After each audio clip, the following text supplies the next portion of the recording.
Hello. Oh, hello. I actually already have more updates on my project that I have saved in another space, but I actually have been feeling really overwhelmed by this project and like where is it going? And it's seeming like it's gonna start coming to a bit of a conclusion soon, as long as I can do everything right in terms of my results. And I've been feeling really overwhelmed by the idea of publishing because I am doing this independently. I don't have any connections in the field really. I have some people that I know that are within, like, for example, neuroscience, whatever, but I'm doing something really really specific, and I've just been feeling really overwhelmed about, like, is this good enough? I don't have anyone to look over my code for me, etc. So today we're gonna have a special edition day. It's gonna be like a living in the end day, an act as if day, okay? Basically, I figured I would feel better if I actually had one little day where I assumed that this was gonna work out somehow, like, I assumed I was gonna get it published, and I just wanted to almost start making some plans for what'll happen when I get it published, because 'cause we're living in the end day, and I think that'll help me quite a bit get some direction because I also think that I don't feel mentally prepared for this happening, and it's still I'm still in this headspace of like, what if it doesn't happen? Is this all a crazy idea? And at this point it's clearly not. Like, I literally already have some semblance of results. Like, it's not some pipe dream anymore. It's like I actually have figures and things. So it's not, I think I need to shift my mentality to, this is actually genuinely happening and you actually have something, and like you need to get in that headspace of like, you are going to publish this and it's going to be published because you literally have results and you have text written and all these things. And I just think sometimes I gotta pull my mentality into that place right now because I am feeling really lost. And I think I also just need to shift the energy of like the person that I'm coming into this with, because I feel like I'm still in that mentality of like, maybe I'm just some crazy girl with a pipe dream, and like, because of that I feel like I'm scrambling because that's what a girl in that mentality would do, rather than I'm a scientist with figures and research that needs to publish work. So I think I just need to shift into that energy a little bit, and I have been like, I've been targeting this with this energy of like, this is all silly, and it's like, it's not silly anymore. It's a serious thing that I'm doing. So yes, I'm gonna share my screen. It's like special episode of me trying to figure out some things that, like, what would I have if this were done? What would I have set up? Like, what would I know? What would I do? And I just need to get into that energy now, because it's like, that's not even me being like, oh, I'm going to do some kind of silly trick. It's like, no, this is actually like, I need to plan for this being published? So I'm going to show you all the things that I've been sort of thinking about and what should I do with those. My extremely serious research assistant is actually here watching Moana for research purposes. It ties in somehow, I promise you. He is very young to start. He's only 4 years old, actually, but you got to start them young so that they develop the skills early in life. So if you hear Moana in the background, that's why. Honestly, these days, if you don't start building job experience at like 4 years old, you're just screwed. By the time you get to the job market, it's like, I don't know. Anyways, so this is the list of things that I think I'm going to put in this day. I'm going to do like a do list. Living, oops, in the, you don't know, that's a manifestation thing, but it's like, I like the concepts because they're like very goal oriented, right? Like, I have to I have to act as if I'm sort of already there. So what would I do if I was already there? It's just a good way of thinking, I think. So I'm just gonna do a list of all the things that I will, if this were done and this were published, this is what I would have. Okay, so my research was looked over by somebody and the code is good. I have one code, like one long code, one computational model, whatever, for each piece of what I'm trying to do that has all the necessary info. I've been thinking, I think I'm gonna do like, there's a few things that I think I need to have in there. So 5 hours sharp wave ripples, 10 hours sharp wave ripples. I'm thinking that rather than doing like one 5 hour experiment, one 10 hour experiment, which I could do, I could also just have the computational model tell me, okay, how many were there by hour five? How many were there by hour 10? And then there's going to be 12 rats for each group. I just want all the information in one. but I don't know if that's gonna be a bit much for my computer, so I do need to figure that out. I'm not gonna figure that out today, but just the fact that it's here, it's like cementing the fact that that will be the end goal. I know where I'm going to try and get published. That's something I was looking at today. Have a solid final draft with everything a study should have. This is pretty easy, so we're gonna do this now. This is just gonna be a document that has all the sections that a study should have. Obviously, it should have title, abstract, introduction. It needs to have a method section. It needs to have a result section. It needs to have a discussion section.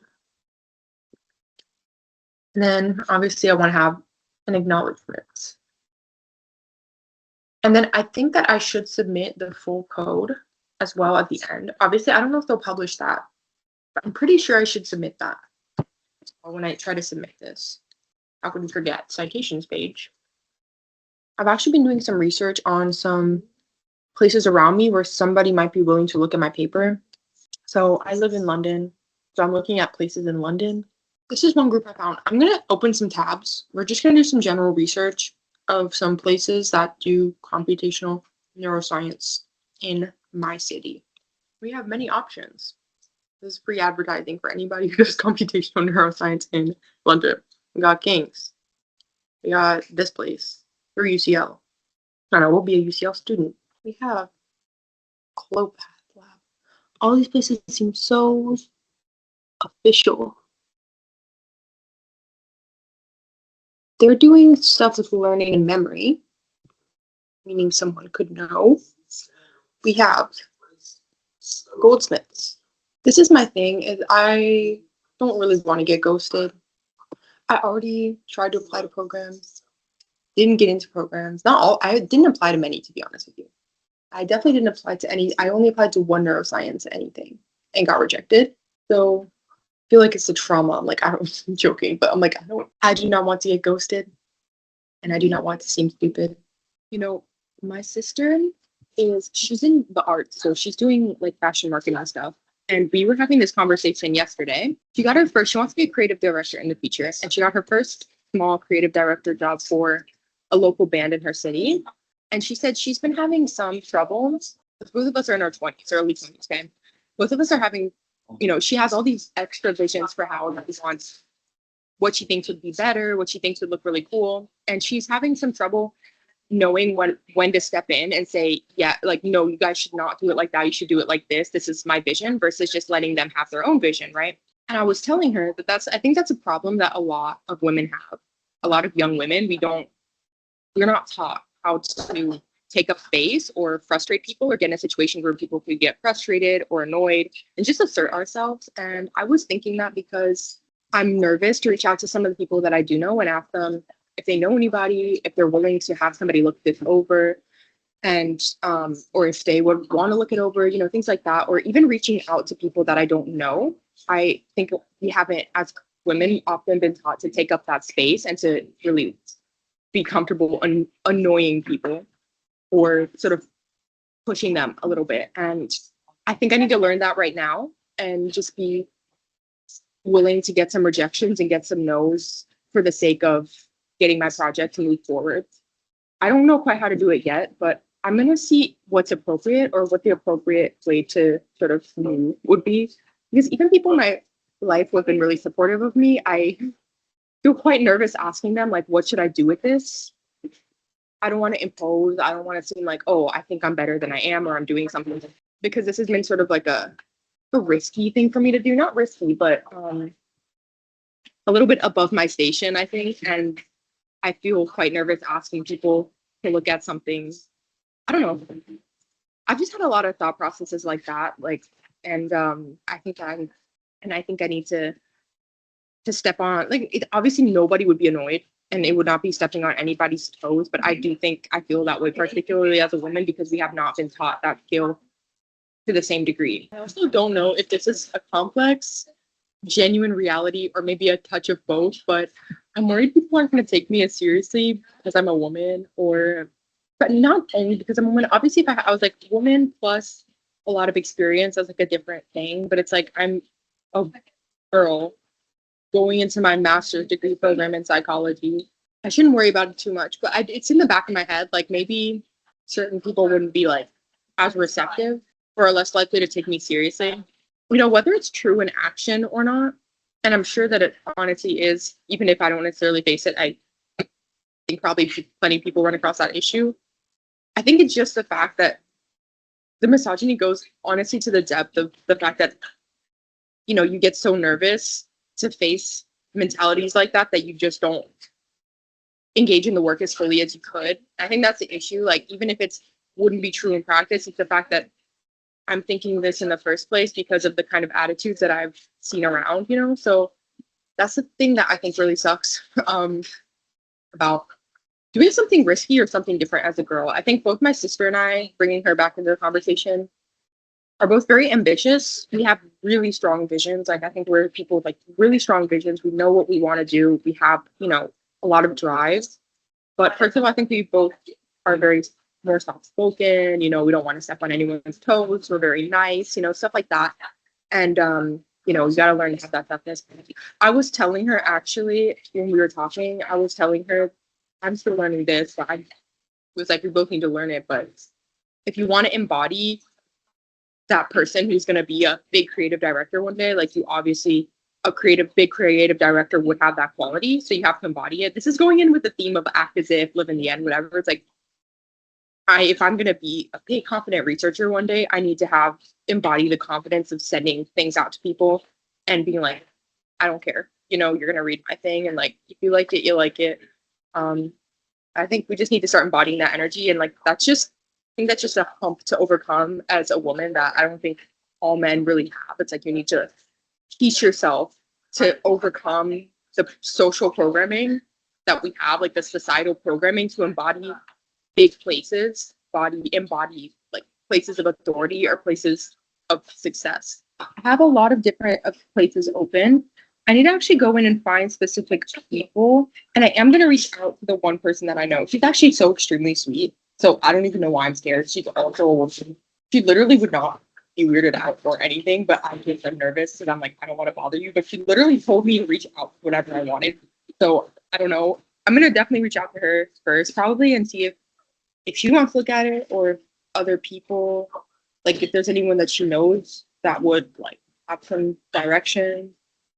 Feel bad making her do things she's not getting paid for, but it's okay. I think she'll be fine with it. And then I have like, and then I have all these different places open. I did have ChatGPT again. I do not use ChatGPT for everything. Okay, big proponent of working with people. I want to work with people, but I did ask it. I feel like ChatGPT has been my like anti-misogyny, like feminist ally though, because I feel like I can ask ChatGPT questions that I feel scared to as a girl, to be honest with you. And ChatGPT is not going to judge me. So that's been the one big thing. I think that's been the theme of the project. I do not think ChatGPT is perfect at everything, but ChatGPT is perfect at not being sexist to me. So yeah, ChatGPT is perfect at not judging me on my gender. Like, yeah, ChatGPT is just down for any idea, and it's just gonna be like, okay, I'll give you the answer without, I don't know. So I did ask ChatGPT, is it appropriate to approach someone in my field that I don't fully know to ask them to look over this when it's done? And yes, ChatGPT said it is actually expected practice, which made me feel so much better. Thank you, ChatGPT. Because I was like, oh, is that really weird? My main thing that I was thinking was like, obviously, I want this to, I put all the work into this to the end, and I want it to be my work. And I don't know what I didn't know what is like what's the etiquette? Like, do I have to consider someone a collaborator? You know, stuff like that, where it's like, oh, if they're looking over my work or if they have any input, do I add their name? You know, stuff like that, where I'm like, it makes me feel, I think this project is so personal to me and I'm so possessive over it in a weird way. Like, I feel nervous to do anything that's going to mess it up for me, you know? Not to be annoying. I actually want to collaborate with people, but I just like, this one is mine. Like, this one is so personal to me. So I also just wanted to know if it's like, you know, what's the vibe there? And yeah, it actually did say, I had this specific little chat is my advisor and my reviewer. And the reviewer is so mean. Actually, it's good, but the reviewer voice on ChatGPT that it made for me is so rude. Not rude, but it's very like, it's not rude actually at all. It's just like very like, it's very, harsh. I don't know, but I want it to be because that's the point of it. But like, I'm unlikely to respond. I don't have time. Okay. Okay. I'm sorry. But, yeah. So it did tell me how to respond, how to speak to it. And obviously people apparently are going to be eventually asked to formally review me because my work should be peer reviewed. So yeah, it's good. This is kind of funny or interesting. It did tell me to pick someone who's not a direct competitor so they don't feel threatened, but I think I'm good on that end because I'm doing something really specific to me, and also by luck, this is something that a lot of people like maybe don't believe in or have a different relationship to. So I wasn't even able in the beginning to find people really doing this in the first place. So I think I'm chilling on that end. But yeah, so just send like a little email out to a few people. And it would be nice actually to make connections because this is what I want to do with my future. But obviously, I had to make a really big jump from comparative literature and societies degree to this, which is like really like, what is the correlation? So I feel like in some ways ahead, in some ways significantly behind in terms of opportunities, in terms of like, if I hadn't done this project, it probably would take me a really long time to actually get to opportunities in this area.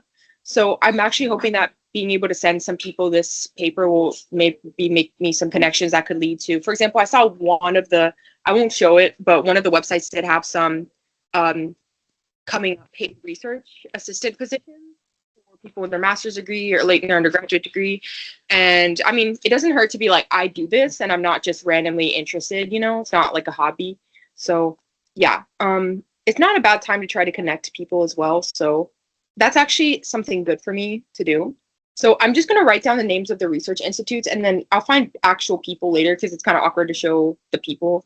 Actually, I hope this information can be helpful to any other, particularly women, girls, whatever, who want to go into something like this because it was actually pretty interesting because my parents are not scientists or anything. Oops. So I didn't really know how to navigate this field very well. And I actually learned a lot, for example, I have a really, really close friend who's a she did her master's in psychology and yeah, stuff like that. So I actually learned a lot from her in terms of how to navigate, not this particular thing, but what research or getting into psychology in the first place. I actually want to make a really long video essentially about what my experience was like being a research assistant, how to get a research assistant position for people who are interested in that. Obviously, I'm not an expert, but I did do it coming from a different field. And it was somewhere that I actually feel extremely proud to have worked. And it's somewhere that does really good work. So I want to do a video like that for people. But what I've learned about research so far is that it's a lot of just randomly reaching out to people. Like you definitely have to do a lot of cold emailing people. A lot because it's really hard to actually. I got my research assistant position through cold emailing people. I haven't had much luck yet in actual applications for research assistant positions because I also don't have as much experience yet. So, but it's good for people if you don't have that much experience. It's a good thing to learn to cold email people. Actually, usually I feel like the people that I've come across have in general been really, really nice. Obviously a lot of people are busy, but a lot of people are open to having a conversation with you or talking about their research or whatever. Particularly if any girls are watching this video, it's really, really good to learn to step on people's toes and cold email and et cetera, et cetera. You will make it much farther in life. So this is my list of places in London doing computational neuroscience. Obviously, I should expand this. I should include some more places in, for example, we got Oxford, Cambridge. Are they going to want to talk to me? I don't know. Those are the big, real, like, massive big shots. Well, I have some big shots actually on this list here right now, but I don't know. In my head, the Oxford and Cambridge people don't want to chat to me. They don't got the time. So, but I could try. I could try for sure. It's just that I'm here, so it's like, oh, I can meet people in person, or I feel more connected. I also am, like I said, I'm going to UCL for my master's degree program, which I'm excited for. So I do have like a connection to London. Like I'm going to be a UCL student. So yeah, but yeah. So this is my beginning list, and then we have my connection. But you know what? I've been trying to tell myself because my move to London was so random and so strange, and so fast and so weird. that I was like, I think there's a reason. I definitely think there's got to be some kind of reason I'm here. I've had many different synchronicities and different sort of life situations that forced me to go to London. Like I spoke in another video about how I got laid off from my job out of the blue, and I wasn't working negatively. I wasn't anything, like I was going to work just fine. And I got randomly laid off in the summer between my junior and senior year, and ended up, because of that, my sister happened to be going to London right then. And she was like, well, come to London with me. She was going with a friend who has family here. And then because of that, and then I also ended up getting a research position, assistant position here. I thought I wasn't going to be able to move. I moved here. And I've learned so much and grown from being here. So obviously to me, that's my little magical reason why I'm here. I think it's expanded me into like, it's built so many qualities that would make it so that I could build this project. So for example, I had to sort of move here on a whim, and I had to have the sort of trust in myself, faith in myself, the drive, the grit, the everything to make sure I survived here. And because I developed that grit, that consistency, that confidence, that everything, I became the kind of person who would do this project. So I do feel, it does feel pretty, like I feel like I'm here for a reason. And I'm not trying to be too magical, because obviously this is also just my normal life. So I don't want to look at it too much in a woo-woo way, but I'm like, in my heart, I'm like, maybe there's somebody here that would be the best connection for this paper, you know? So that's why I'm looking at this list and just being like, let me look at London first, you know? I've actually, yeah, there's been a lot of different amazing things that have come from moving here, even though it seemed insane on the surface. And I was like, is this a good idea? But it was like the best thing I've ever done. I'm also going to make a list of some journals now that have this theme. So computational neuroscience in general, or that would be appropriate. I forgot to include one person. I found some earlier. So the Journal of Computational Neuroscience is one possibility. Is this actually going to happen, or am I insane? Like, am I actually going to get this published? I have to, right? I kind of feel like that's the only one. I'm not going to lie. There's got to be other. Here, let's see. Oh no, are you joking? Then I have to pay 13,000. There's always a way forward, okay? Wait, by using open source data, what does that mean? Actually, I have so much to learn. What does this all mean? This has been the most learning intensive part of my life. Like, not even just in terms of the actual material that I'm learning, but just learning life qualities to have, skills, confidence, like values. Also just stuff like this, like how do you publish a research paper? I definitely don't have $1,000, so I'll have to figure out how on earth I'm going to get this published if that's the case. This seems promising. Publishing, oh my god. Let's see how much this costs. Maybe I can, how do I figure out how to get this printed? What? No way. £2,000 is insane. Are you joking? This whole thing has also been an exercise in learning how to do something without paying not a single cent. We're pirating the articles. We're using the free software. We're doing everything for free. Okay. We love well-respected and non-predatory. That's what I need. I feel like, again, I'm not a big, because it's not sustainable. Once this project is done, I will not be like using ChatGPT for me has been for this project alone to propel myself into a space where I can have actual advisors, where I can have money to publish things. Okay. So it's not like a long-term solution. It's a right now thing. But I will say ChatGPT is kind of a comrade. I'm not gonna lie, literally a feminist comrade, because ChatGPT is like you don't have money. Let me tell you how to do it. Like, you know what I mean? It's like, oh, you're a woman. I don't even know you're a woman, so I'm just gonna explain I'm just gonna. You know what I mean? It's not it's environmentally, it is not a comrade. Okay, but in this situation, ChatGPT is like, F the system. You got this. Do you see how the reviewers just mean for nothing? I wasn't even trying to speak to you, and now you're here trying to tell me things. Like, you just came to harass me. Okay, so reputation is very important here. Okay, so let's get these here. I want to look at this again. Today's like living in the end is the theme of today, or being like, I'm gonna do it, I'm gonna get it done. So I have to look at this and see the potential of one of these things is gonna be the one that's gonna change my life.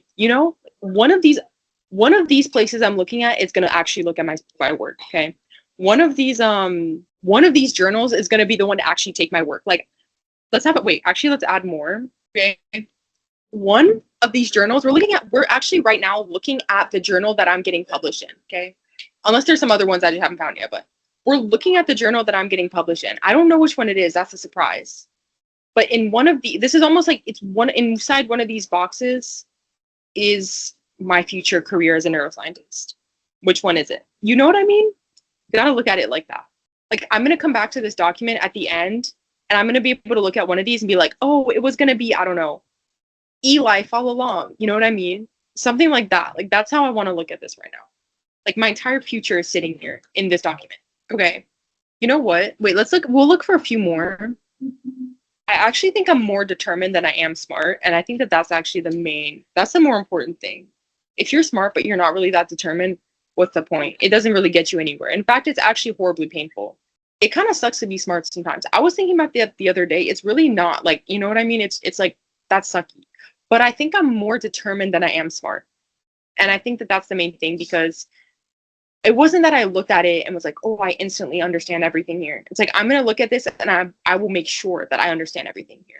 Like, I will figure out how to understand everything. If I don't understand something, I'm not going to be like, oh, I'm not that smart because I can't immediately look at something and figure it out. Like, I'm going to find the way to figure it out. I think that that's actually the more important thing at the end of the day. I would say I'm more strong-willed, stubborn, and spiteful than I am smart. And that's my biggest life hack and skill. You know what my sister was telling me though? She was like, this is the craziest time for you to be writing this, because like with all the Trump era stuff, I'm obviously going to speak about dissociation, and that's not going to be the main thing in my entire introduction, but obviously that's a big part of the why I'm trying to cover, like, what's the word? Tear into some holes that in sort of why we haven't looked at dissociation and why dissociate. You get me. I feel like it's obviously there's that element to my work by a lot.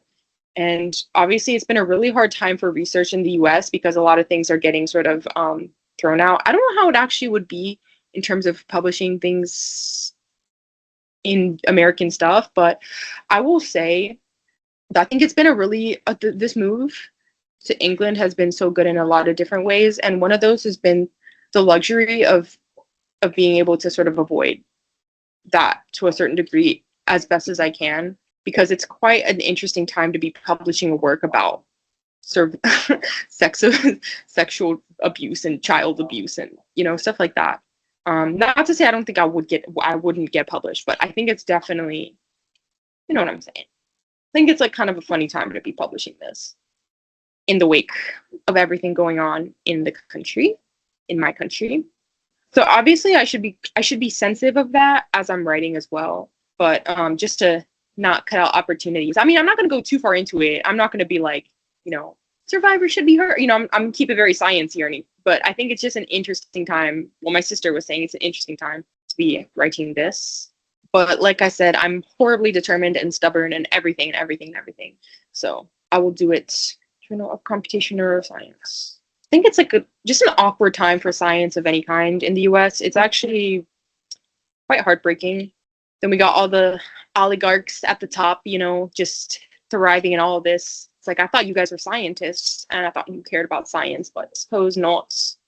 Suppose lining your pockets is the more important thing right now, than science. I don't know. I feel like someone who really cares about science would be absolutely horribly appalled, but they're thriving in it. They love it. Okay, it actually gave me a little strategy, which is cool. So I'm gonna copy paste this.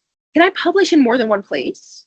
Like, because they're saying this, can I publish in a journal, in an article, and a preprint?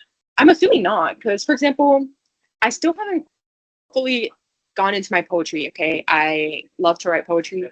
At one point, the thing about publishing your poetry is that you have to go really hard at it. It's like, you can't just be like, oh, the first 5 people rejected me, so I suck, I'm not going to do it. Like, you have to stick to it. And I haven't had the time to stick to it yet because I've been focused on this extremely important thing that I'm doing for the last years and years of my life. It's consumed my time and energy, unfortunately.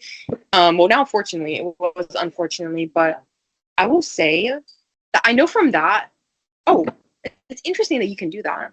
Because usually, for example, the poetry people, they usually do not like you to publish in 2 places. They want you to publish in that one place. And then if you have it anywhere else, either you can't try to publish it again, or like they want you to pull it.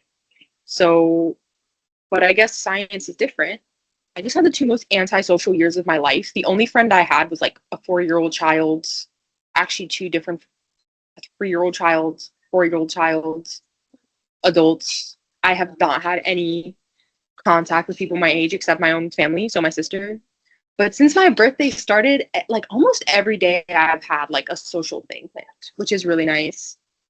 Granted, one of those was with my sister, but it was different this time.